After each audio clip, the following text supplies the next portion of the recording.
Congrats. Seriously, first two episodes are fantastic. Bunch of questions.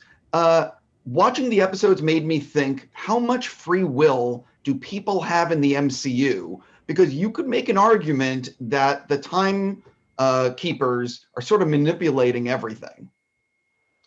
Yeah, absolutely. I think that's part of what's so interesting about this thing moving forward is like, wait, holy shit, were these guys pulling the strings of everything? I think it's a fair question to ask. What can you say about Sophia's character? Nothing. I'm excited. I think like you, it's a really exciting end to episode 2, and I think I'm excited for everybody to see what happens next.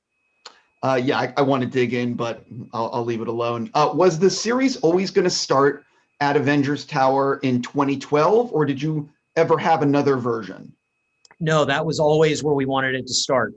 Fortunately, Endgame gave us our opening scene, and so we knew we wanted to just really pick our story up right as Loki. You know what happened on the other end of that space stone hole. How many people actually work at the TVA? Do you know? I mean, probably the best way to answer that is just think about the amount of work that has to be done there, cataloging all of time, running pretty much consecutively at all times. How many people would that take? Loki, he looks out that window and he sees the enormity of it. So, it is a large scale operation. We see, as the audience, humans working at the TVA. Are there a lot of other races? Did you guys discuss this? We discussed it. I mean, everything we're showing you is deliberate. So, we'll what you're seeing for a reason. So I think, if we're going to see other people, maybe we will, maybe we won't. I understand. How much of the backstory of the Timekeepers and how they came into existence did you guys figure out?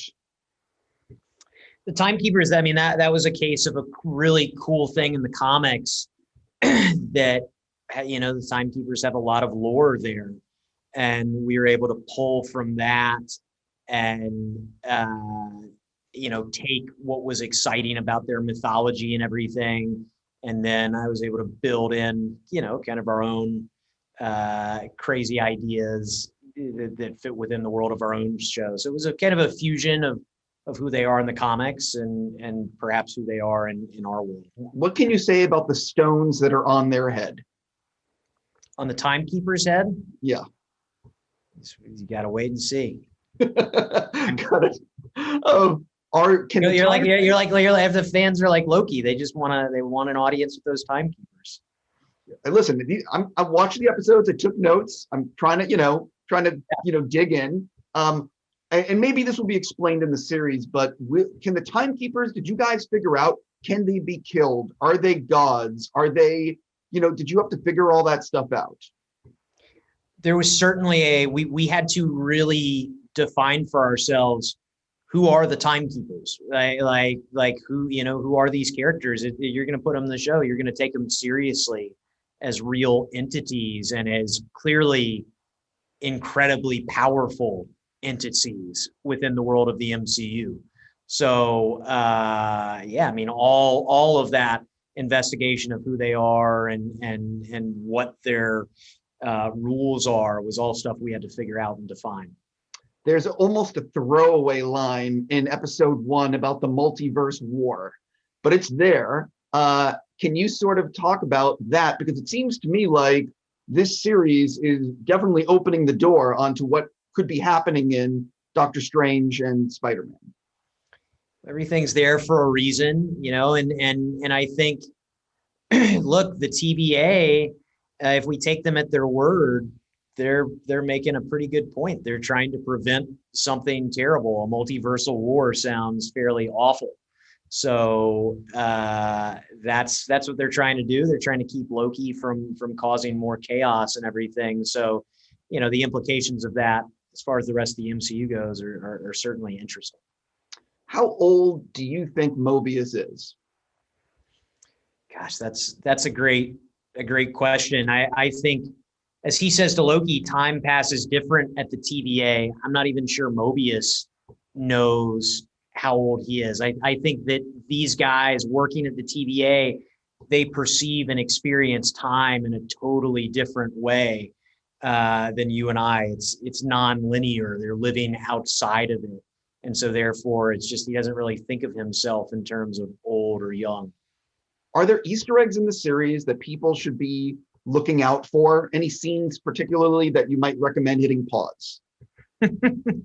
I think folks should definitely should always be on the lookout. I think every scene is worth hitting pause, if nothing else, just because of how beautiful the sets are and the lighting and everything, just how remarkable it all looks. And you never know what you might find as you're screen grabbing. There was an image that someone pointed out online this morning about a screen grab, I think even, that says Loki's section is fluid.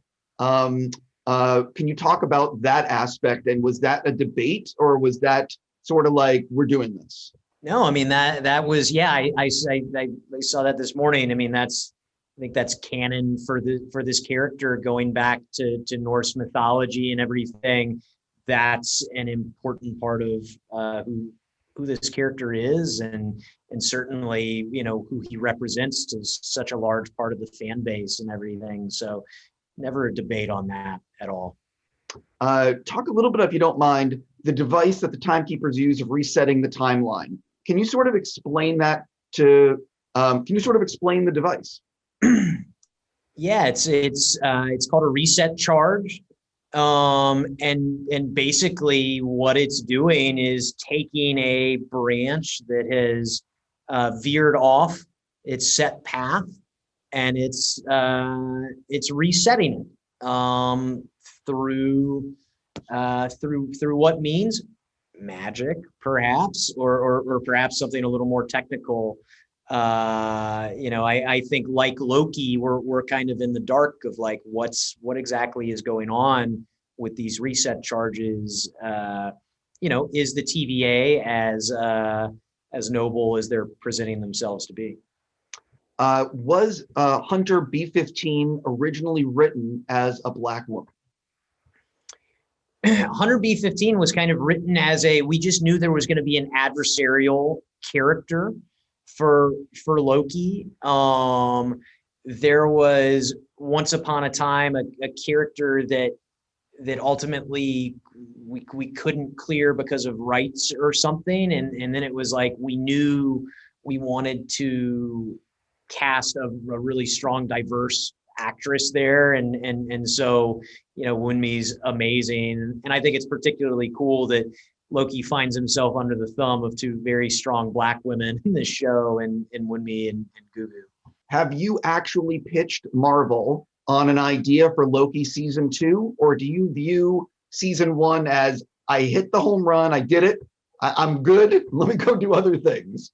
Well, I don't know. We'll see if it's we'll see. I'm not even out of the batter's box on season 1 right now, so let's just see if Kevin Feige will still take my calls at the end of all this. I'm sure he will. Again, this will be my last question. Obviously, there is never enough time and never enough budget to do everything you want to do. What was the big thing that you sort of came up against in making Loki that you had to overcome?